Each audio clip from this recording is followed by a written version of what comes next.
Colocar o cronômetro para começar. Pronto, está funcionando. Meu pai contava de um pastor que sempre pregava muito. Então, a esposa dele disse, olha, leva essa bala soft, só os mais antigos vão lembrar da bala soft, que engasgava a criança. E ela disse, leva essa bala soft, deixa ela já desembrulhada dentro do bolso do paletó. A hora que você for começar a pregar, você põe a mão no bolso, ora e já coloca a bala na bolsa, na boca. E a hora que a bala acabar, você termina a mensagem. Ele fez isso muitas vezes até o dia que ele pôs a mão no bolso e pegou o botão do paletó que estava lá também, e ele jogou na boca, e aquele dele pregou bastante. Então, vamos ler lá em Atos capítulo 3. Atos capítulo 3. Se um dia Deus quiser aumentar a mensagem, aí ele vai aumentar. Mas se não, a gente fica dentro da meia hora, porque o essencial é o que nós vamos ler agora. Essa é a melhor parte da mensagem, é a leitura da palavra.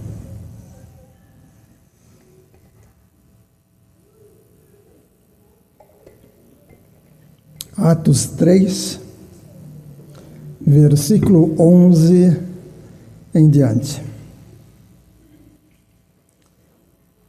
Enquanto aquele homem ainda se mantinha ao lado de Pedro e João, todo o povo perplexo correu para junto deles, no pórtico chamado de Salomão.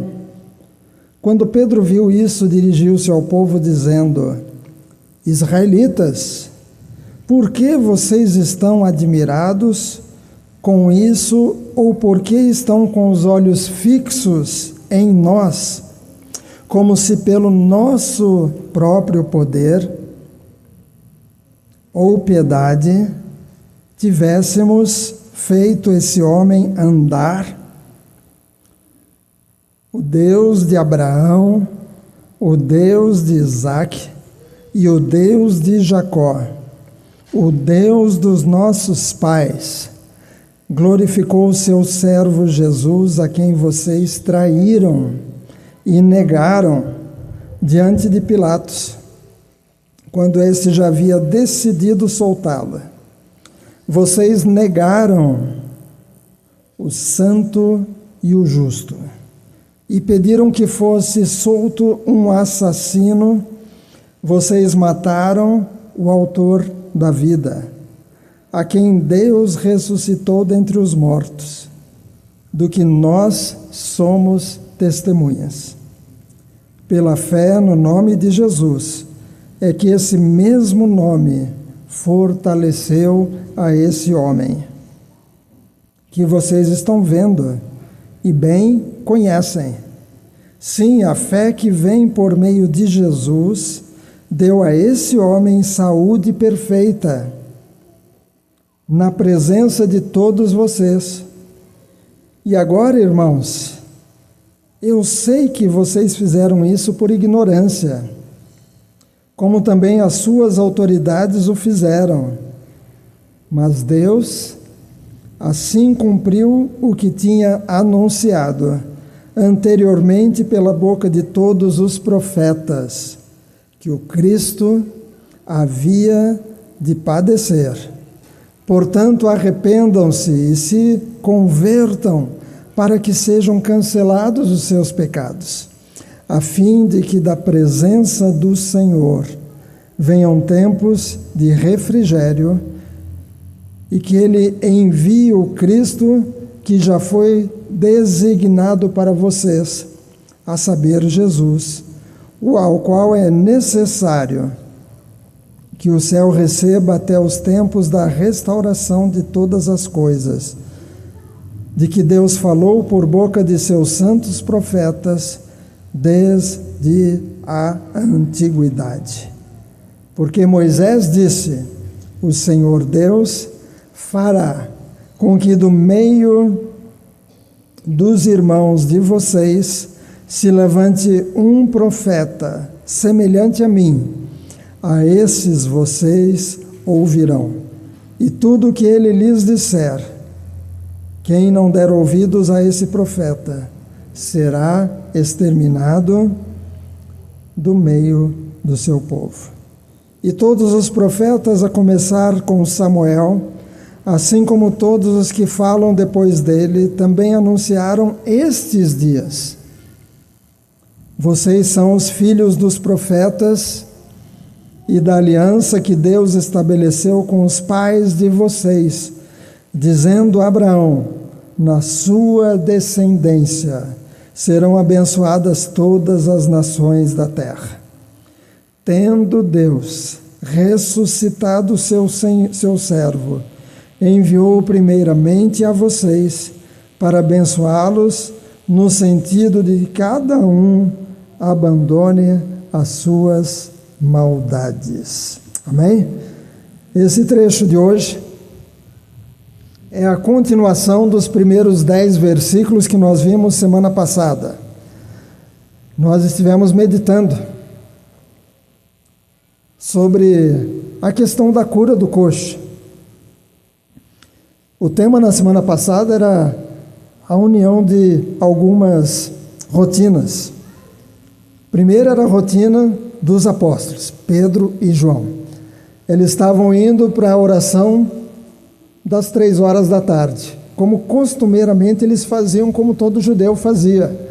Os primeiros discípulos, eles entendiam que o cristianismo, que ainda não tinha nome de cristianismo, mas eles entendiam que seria a igreja que Jesus falou que iria edificar, seria dentro do judaísmo.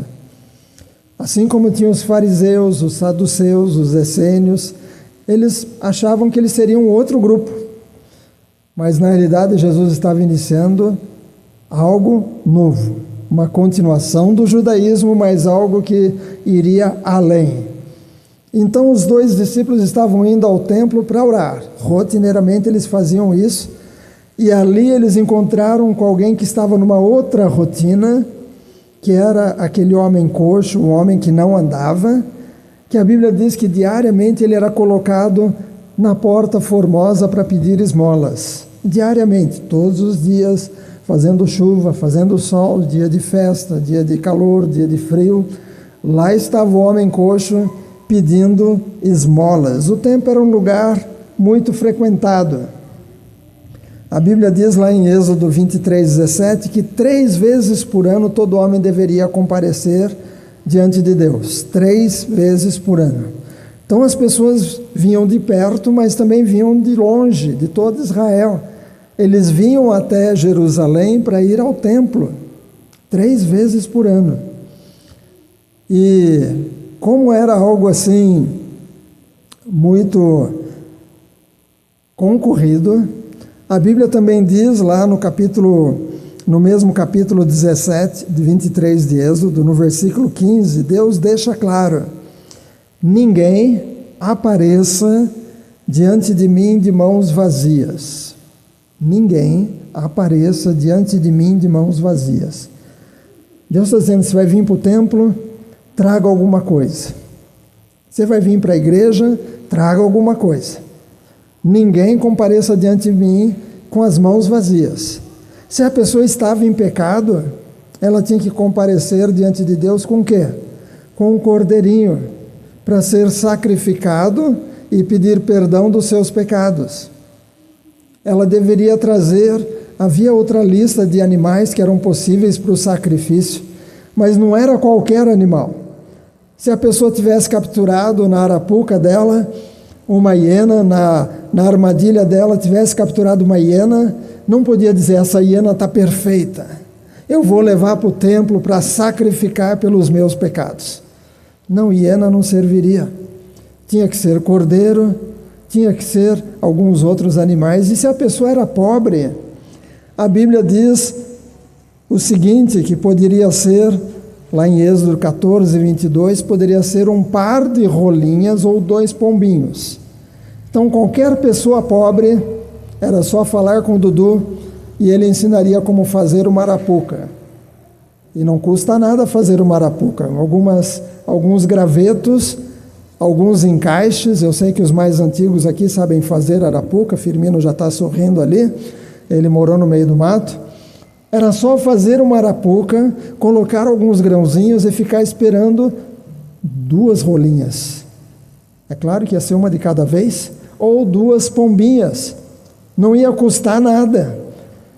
Deus já deixou claro, se a pessoa não tivesse posses, podia ser 2 rolinhas ou 2 pombinhos, para levar ao templo, e aqueles animaizinhos sem pecado iriam ser mortos, sacrificados, o sangue derramado no altar, para a pessoa ter perdão dos pecados. Graças a Deus que não precisamos mais fazer isso hoje, porque Jesus, o Cordeiro de Deus, já morreu. Senão, toda semana, até eu, pastor, teria que trazer o meu cordeirinho. Alguns trariam outro animalzinho, alguns trariam pombinhas ou rolinhas, mas Jesus já morreu. Então não fazemos mais sacrifício com animais. Deus falou: não compareça diante de mim como? Com as mãos vazias. Mas digamos que a pessoa estava bem com Deus, mas ela também poderia trazer algumas coisas para entregar como demonstração de gratidão a Deus. Poderia trazer animais para serem sacrificados, não pelo pecado, mas como uma oferta ao Senhor. Poderia trazer alguns itens da colheita, alguns grãos, algumas frutas. Poderia trazer azeite, poderia trazer outras coisas como demonstração de gratidão a Deus. Então o templo era muito concorrido, vinha gente de vários lugares. E aí não demorou para algumas pessoas olharem e descobrirem que poderiam tirar vantagem financeira deste momento do culto. Já que algumas pessoas vinham de lugares distantes onde usavam outros tipos de moedas, eles criaram casa de câmbio. A pessoa trazia o dinheiro, chegava no templo, trocava pelo dinheiro que era aceito dentro do templo e entrava com aquele dinheiro que ela fez a troca, e é claro, o dono da casa de câmbio, da banca de câmbio, ganhou com essa troca. Algumas pessoas também não tinham paciência para trazer lá de longe um cordeirinho. No filme que mostramos semana passada, lembram que eles trazem um cordeirinho amarrado numa cordinha? Imagina viajar dias e dias com um cordeirinho vivo. Não era para congelar o cordeirinho e trazer ele já morto, era para trazer ele vivo. A sua criança iria brincar com o cordeirinho, iria pegar amor com o cordeirinho, para depois chegar na igreja e dizer: fala tchau para ele, porque agora ele vai morrer pelos nossos pecados. Eu imagino como devia ser difícil para algumas pessoas. Para outros já virou uma coisa assim: tudo bem, ele morre e eu continuo vivo. Ele morre, eu consigo o perdão dos pecados e durante a semana eu faço de novo, na outra vez eu trago outro cordeirinho, e virou algo assim natural. Mas os homens maus começaram a usar o lugar de culto como fonte de renda. Se você já esteve em alguns lugares do Brasil onde as pessoas vão para prestar culto a alguma estátua, alguma coisa assim, você vai ver que do lado de fora tem todo um comércio. Os ônibus de turismo trazendo gente de longe, as bancas vendendo água, vendendo alimento, vendendo lembranças. Qualquer tipo de religião, qualquer lugar famoso, sempre tem algumas pessoas que ficam ali no entorno para vender. E também sempre tem aqueles que vão para pedir dinheiro. Estive em Brasília com a pastora Lúcia alguns meses atrás, para uma reunião especial lá, que chamaram os filhos de cabo-verdianos, e nós fomos conhecer algumas partes de Brasília. Eu já conhecia, meu irmão levou para olhar algumas partes, e quase todos eles tinham gente na porta especialmente na Catedral de Brasília, gente na porta pedindo dinheiro, pedindo para as pessoas que entravam ali alguma coisa. E esse homem coxo, ele tinha uma rotina, diariamente ele era levado, ele não conseguia caminhar sozinho, então alguém o carregava, não sei se nas costas, não sei se inventaram algum tipo de cadeira de rodas, não sei como é que fazia, mas alguém o levava todos os dias à porta do templo para pedir dinheiro. O homem não conseguia trabalhar, não conseguia abrir uma lojinha, não conseguia plantar, não conseguia, ele ia lá para pedir dinheiro. Talvez para pedir o dinheiro para comer naquele dia. E com certeza um pouquinho mais para pagar depois alguém para levar ele de volta para casa. E trazer de volta no dia seguinte. E a Bíblia diz que esse coxo viu.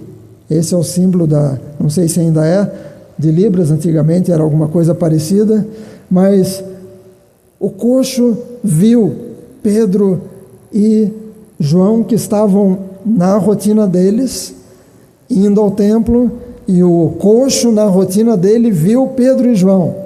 E quando ele viu os dois chegando, ele pediu uma esmola. Ele pediu para os outros que entraram também. E a Bíblia diz algo interessante. Pedro e João chegam perto dele e dizem: olha para nós, olha para nós. Outro dia estávamos brincando aqui de gente que às vezes cumprimenta na igreja sem olhar no nosso rosto. Eu lembro que uma vez eu fui numa igreja e eu achei engraçado porque alguns passavam perto, nem olhavam no meu rosto, só falavam: paz, senhor, paz, senhor. E eu disse para alguém, mas nem olharam para mim, nem me cumprimentaram. Esse homem pedia esmolas e não olhava para as pessoas, ele só ficava ali pedindo dinheiro. Mas o Pedro e João chegam perto dele e dizem: olha para nós, olha para nós. E a Bíblia diz que o homem coxo olhou para eles na esperança, na expectativa de ganhar alguma esmola. Mas o Pedro diz algo interessante, está lá no versículo 5, ele os olhava, capítulo 3 de Atos, versículo 5, depois que Pedro fala: olhe para nós, ele os olhava atentamente, esperando receber alguma coisa. Pedro, porém, lhe disse: não possuo nem prata, nem ouro, mas o que tenho, isso lhe dou. Em nome de Jesus Cristo, o Nazareno, levante-se e ande. E pegando na mão direita do homem, ajudou-o a levantar.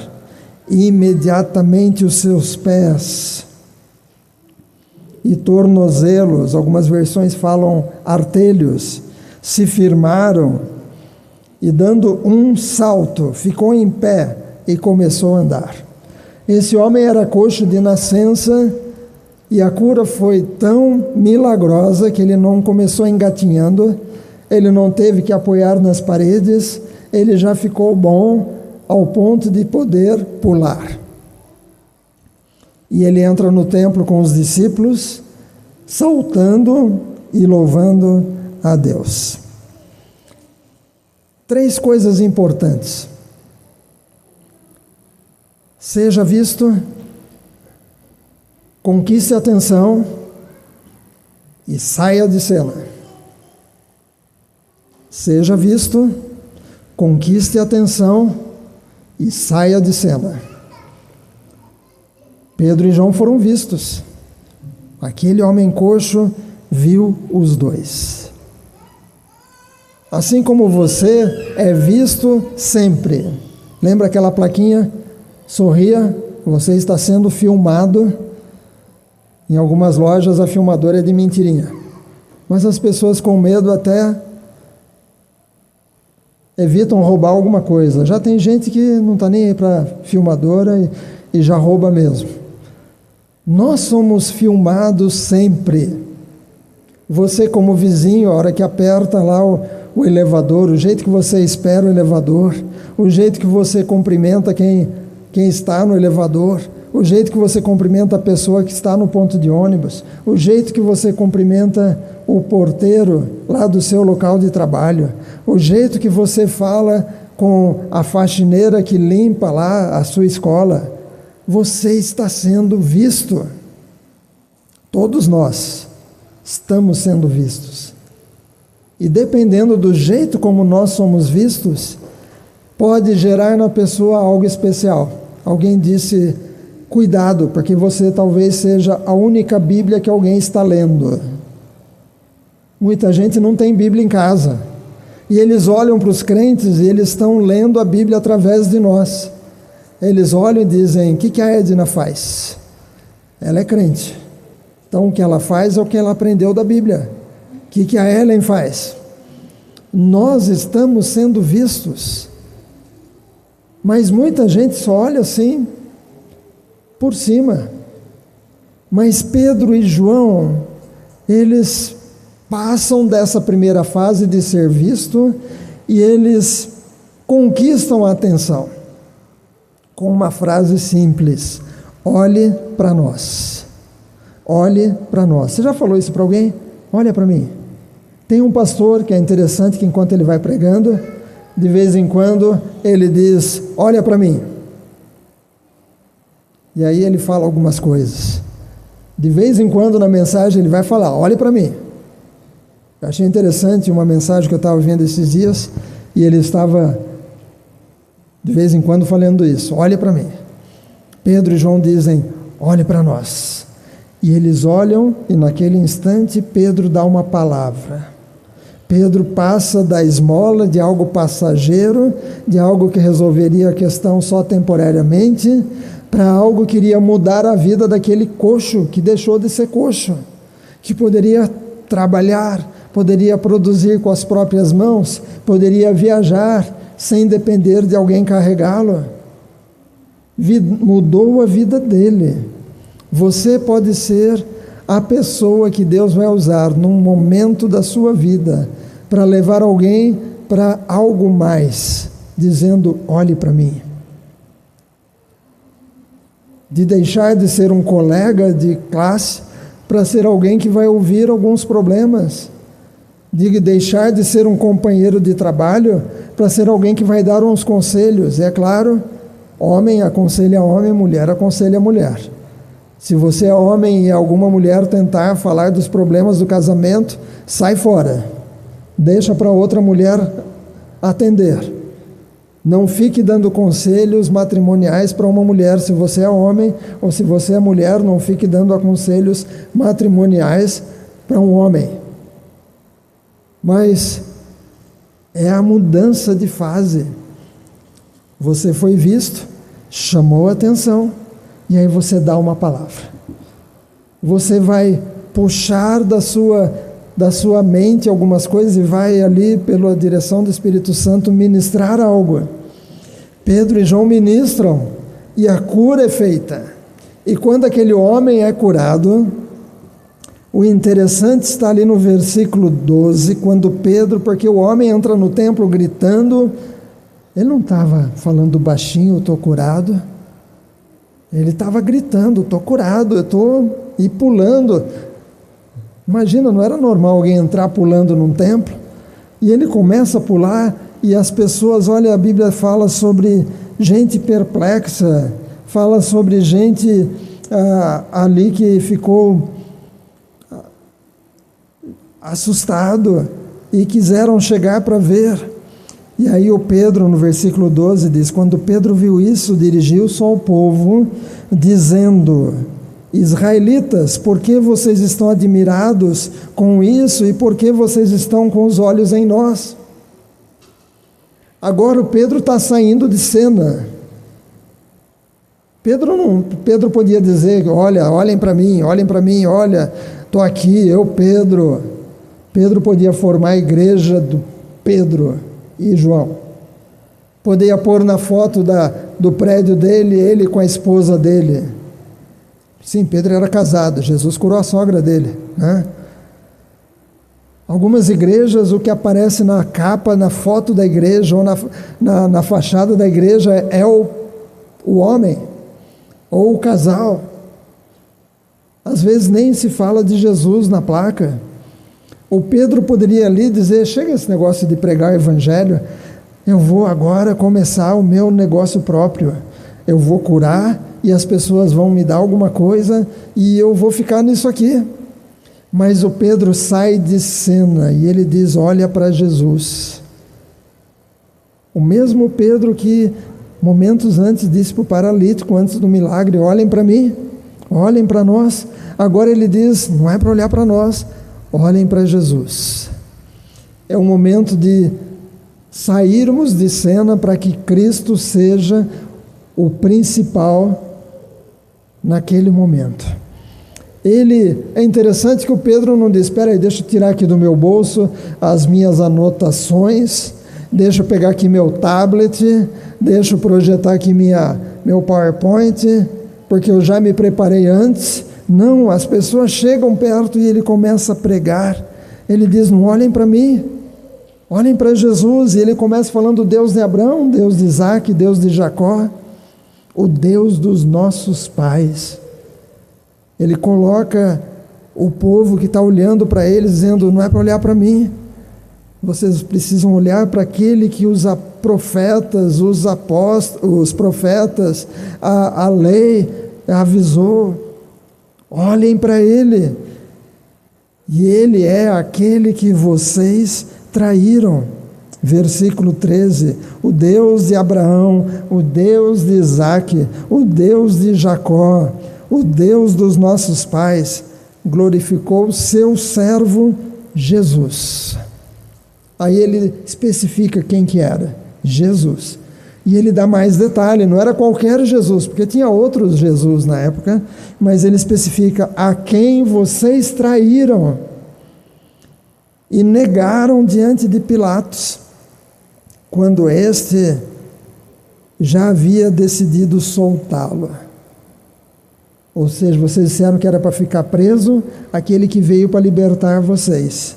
Vocês negaram o santo e o justo e pediram que fosse solto um assassino. Solta o assassino, deixa preso o santo e o justo. Pela fé. Aliás, que mais? Vocês mataram o autor da vida. Aquele que veio para dar vida para vocês, vocês mandaram matar na cruz. E ele começa a mostrar Jesus, mas ele traz tudo para dizer: esse Jesus que vocês mataram, Deus o ressuscitou dentre os mortos. Esse é o centro do Evangelho. Jesus Cristo morto na cruz, mas não ficou morto, ele ressuscitou, está vivo, ele está vivo. E a Bíblia diz que ele está à direita de Deus, intercede por nós. Então eu e você precisamos aprender na nossa vida diária que estamos sendo vistos. Às vezes precisamos parar e dizer: olha para mim. Às vezes, quando eu vou em algum lugar, depois de ser atendido, às vezes eu pergunto: posso orar por você? E na maioria das vezes eles perguntam: mas agora? Porque eles acham que eu vou fechar o olho e vou levantar as mãos e fazer uma oração alta. Eu falo: é agora. E eu nem espero quase a última resposta, eu já falo: Senhor Jesus, abençoa essa pessoa de olho aberto, olhando no olho, eu já vou dizendo: Deus abençoa essa pessoa que me atendeu bem, ele tem problemas, ele tem situações, e se ela me contou alguma coisa, eu já vou dizendo de olho aberto, e ela se sente em paz, porque não tem ninguém na loja dizendo: parou de trabalhar para orar. Eu faço uma oração curta, é claro, né? Não faço uma oração daquelas assim longas, uma oração curta, direta. E aí depois você tem que levar para Jesus.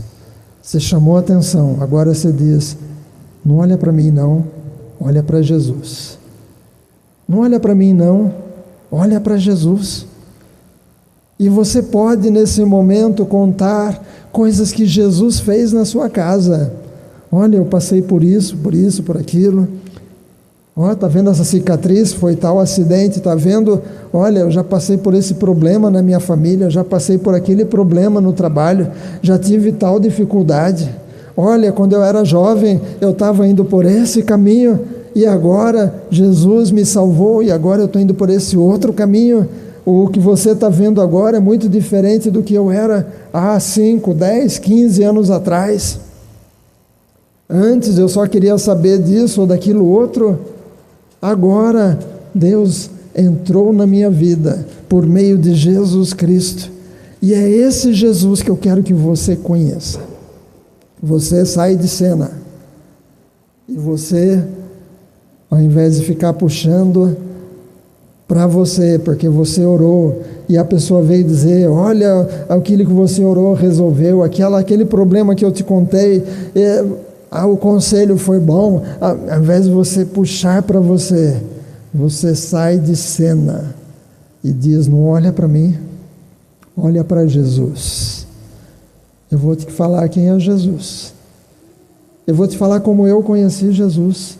Eu vou te falar um pouco de Jesus. E é desse Jesus que nós estamos falando aqui, e nós vamos ficar em pé para orar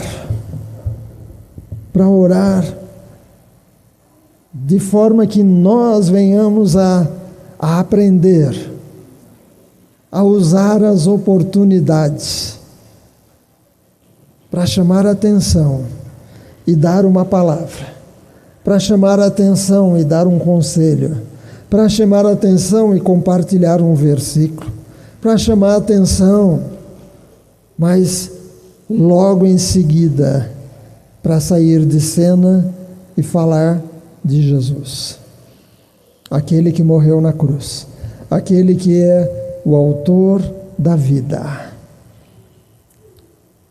E Ele vai te ajudar, mesmo sem anotação, Ele vai te ajudar a puxar da sua memória situações que o Espírito Santo vai dizer, fala disso, fala daquilo outro, fala da vez que você ficou com o carro quebrado e aconteceu tal coisa, que Deus te trouxe uma solução. Fala daquela vez que você estava doente, fala daquela vez que você estava desempregado e Deus abriu uma porta, ou alguém veio e sem saber te trouxe alguma coisa especial que te resolveu a situação por alguns dias. O Espírito Santo vai te ajudar a fazer alguma coisa, dar uma palavra e, na sequência, tirar os olhos de você e colocar em Jesus.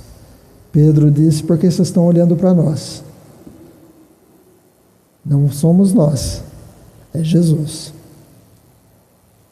Feche o seu olho, vamos orar. Ó Deus, obrigado, porque temos aprendido durante os cultos, durante os louvores, durante a leitura da palavra, nas pregações, na escola dominical, na escola bíblica, nos estudos durante a semana. Temos aprendido, Senhor, aqueles que leem a Bíblia em casa, num devocional, têm aprendido. Aqueles que estão tentando aprender, Senhor, durante a semana, nós temos aprendido. E aquilo que está dentro de nós vai ser o que poderemos depois compartilhar com alguém. Senhor, até mesmo no WhatsApp, nós podemos fazer tudo isso, porque nós estamos sendo vistos. Nós podemos chamar a atenção e ao sermos, ó Deus, ao prendermos a atenção, que a gente saiba levar a atenção para Jesus. Ensina-nos, Senhor, como de forma natural seguir essa sequência, de forma natural levar pessoas a Jesus. E, ó Deus, algumas pessoas vão ouvir o Evangelho pelo falar dos que estão aqui na igreja, ou os que estão em casa, ou no carro, ou seja lá onde for, assistindo essa mensagem pelo YouTube depois, algumas pessoas vão ouvir o Evangelho e vão ser tocadas de tal forma que vão dizer: eu quero esse Jesus na minha vida também. Eu quero esse Jesus na minha família, no meu casamento, na minha casa, porque eu preciso dele para me ajudar a criar meus filhos, sejam eles pequenos, sejam eles adolescentes, sejam filhos já adultos que precisam de conselhos. Deus, algumas pessoas vão conhecer Jesus pelas crianças que estão aqui, porque as crianças também falam de Jesus, do jeito delas, mas elas também ensinam sobre Jesus. Às vezes falam na classe, às vezes falam para os professores, às vezes falam para os parentes. Os jovens aqui também podem falar sobre Jesus, os adultos também. Cada um pode falar do jeito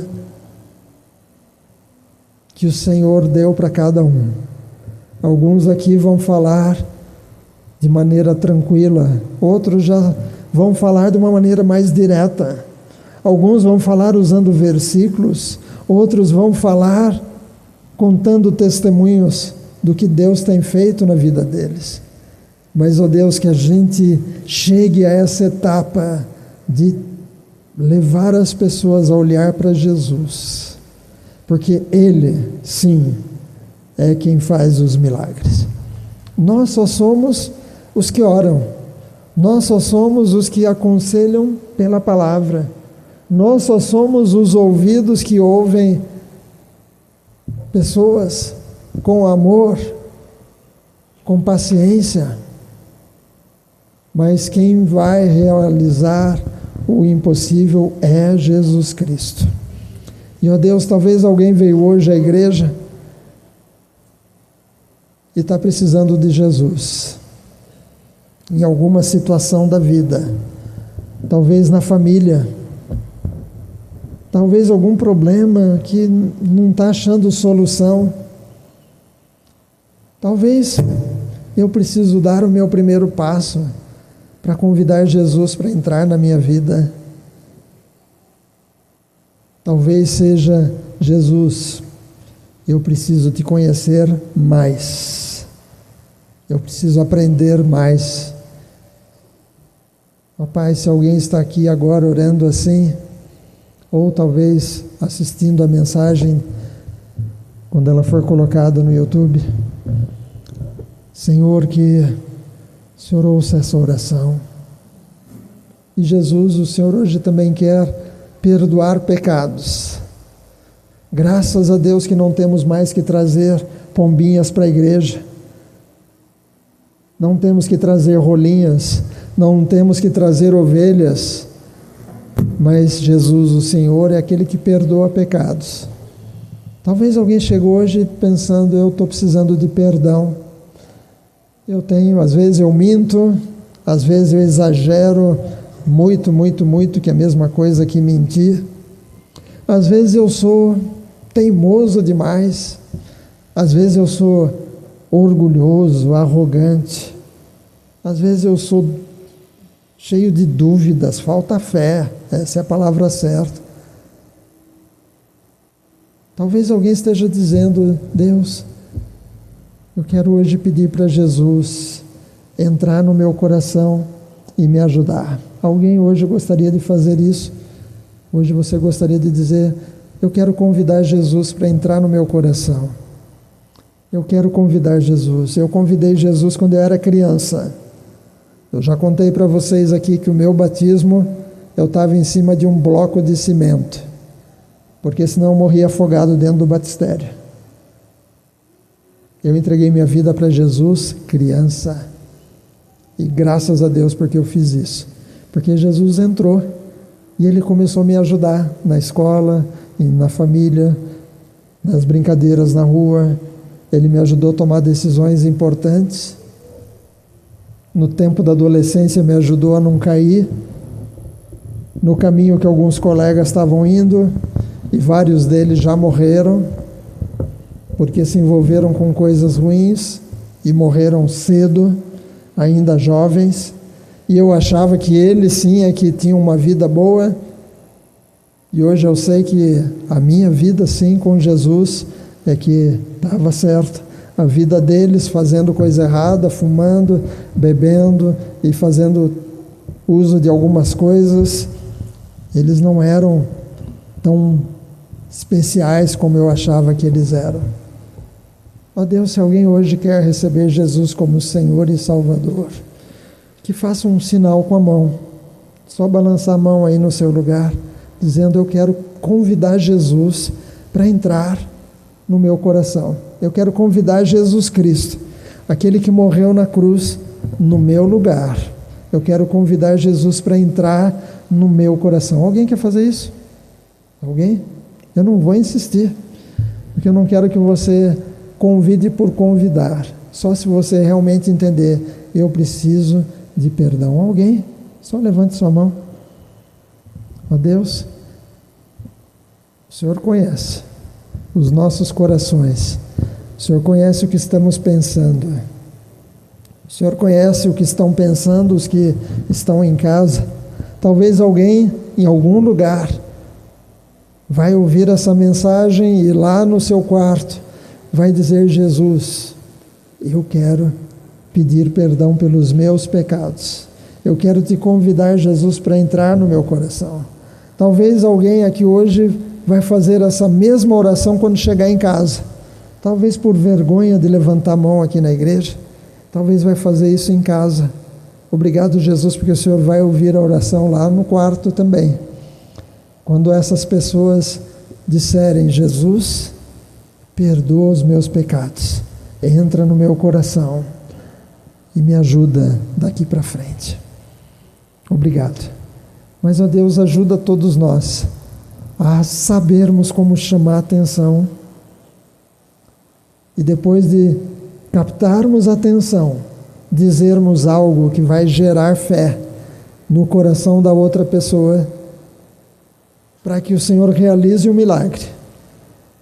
E sabermos também depois levar essa pessoa para Jesus, para olhar para Jesus, para que ela também possa receber direto de Jesus o milagre, a direção, o ensino, a correção, o consolo, a sabedoria, os dons, o Espírito Santo, direto de Jesus. E nós vamos sair de cena, no sentido de sairmos de sermos o principal, mas para sermos alguém que vai ser apenas um coadjuvante, apenas alguém que está ali na cena, mas dizendo: é Ele, é Jesus, olha para Jesus. Deus abençoa todos que vieram, que a palavra possa produzir frutos, em nome de Jesus. Amém. Deus te abençoe.